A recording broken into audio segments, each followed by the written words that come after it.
If churches were concerned about divorce among Christians, they would better prepare their church members for marriage and show more mercy, forgiveness, and grace towards those who have been divorced and are seeking remarriage. There should actually be two ministries in churches when dealing with marriage. One focused on those getting married for the first time, and one focused on getting remarried. It's two different circumstances. Yep. Because both circumstances are different and each need to be treated differently. That's right. Most churches don't do either ministry. I know ours doesn't. Nope.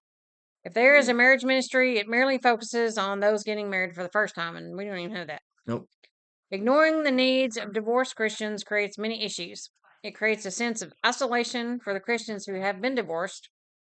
They don't feel like they belong in a sense and may not think they have anyone they can turn to. Divorced Christians may seem to feel they are in a state of unforgiveness because of the way churches teach on and view divorce and remarriage.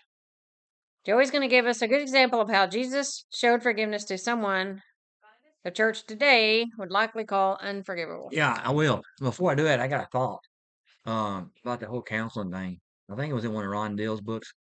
He was talking about how counseling for people that's been divorced, seeking remarriage is different from people getting married the first time.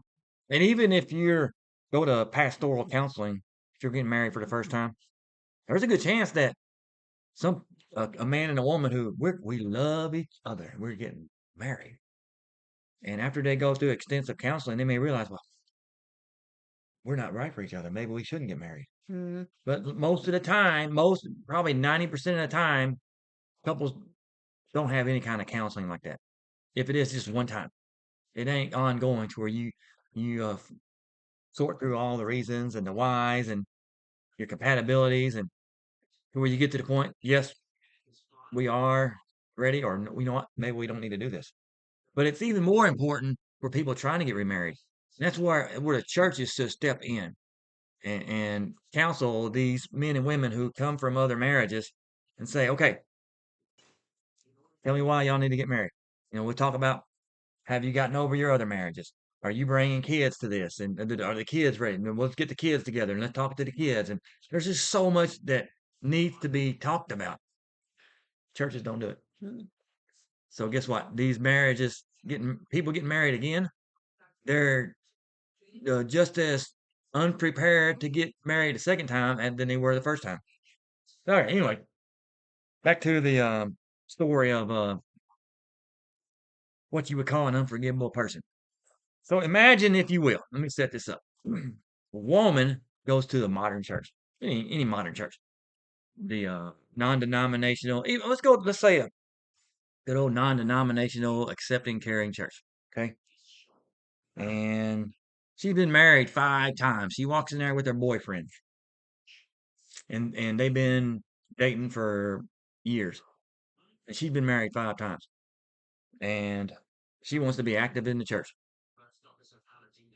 How do you think churches today will respond to this woman? Not very good. I don't know. Maybe they will. Yeah, they may be. The old traditional churches, our churches, uh, the fundamentalist churches would probably not even let her in the door. Some churches probably wouldn't let her in the door. So, let me read something here. John chapter 4. You know this one very well, but in John chapter 4, Jesus is talking to a woman from Samaria. He sent his disciples to the city to get some food, and he wanted to get something to drink. So he goes to this well up on the mountain in Samaria, and he's talking to this woman, and he said, "Give me something to drink." So they're talking about all this.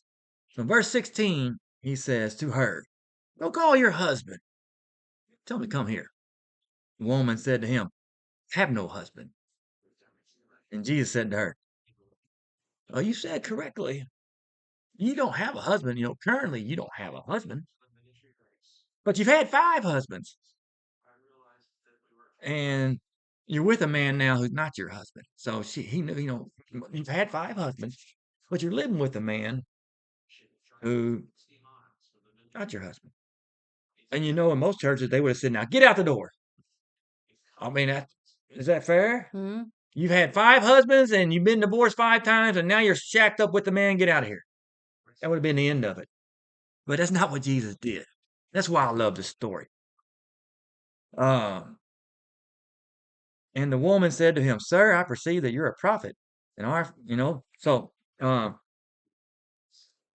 Jesus does confront her about having 5 husbands, and he shows her sinfulness, but he doesn't push her away. He keeps talking to her. He shows mercy and kindness. Most men, well, the Jewish men were not even supposed to talk to women, period. Especially a Samaritan woman. That's like double and the triple is the woman, Samaritan woman, and she's been divorced 5 times. So a man would probably get stoned just for doing that. And I know this is an extreme situation. It may not be the best example to compare Christian today getting divorced and remarried. But the point here is that Jesus didn't say, "Woman, since you've been married and divorced 5 times, you're automatically going to hell. No forgiveness for you." But isn't that just what churches say today? Hmm. Well, you've been told. I'm not saying by who. You've been told Hmm. that if you get divorced and remarried, you're in I continual was told adultery. that my ex-husband was forcing me to commit adultery because he left. He left the marriage, and so I shouldn't get remarried because I would be committing By adultery. not by a fundamentalist, by somebody that had that good Should have Christian known better. lady, good Christian lady, and that's what they were taught. And somebody taught her, and that what they taught before them, and taught before them, taught before them. But the point here, Jesus did not condemn the woman and leave her without hope. Jesus accepted her. He confronted her situation, but he accepted her. I believe she likely repented of her sins and believed in Jesus.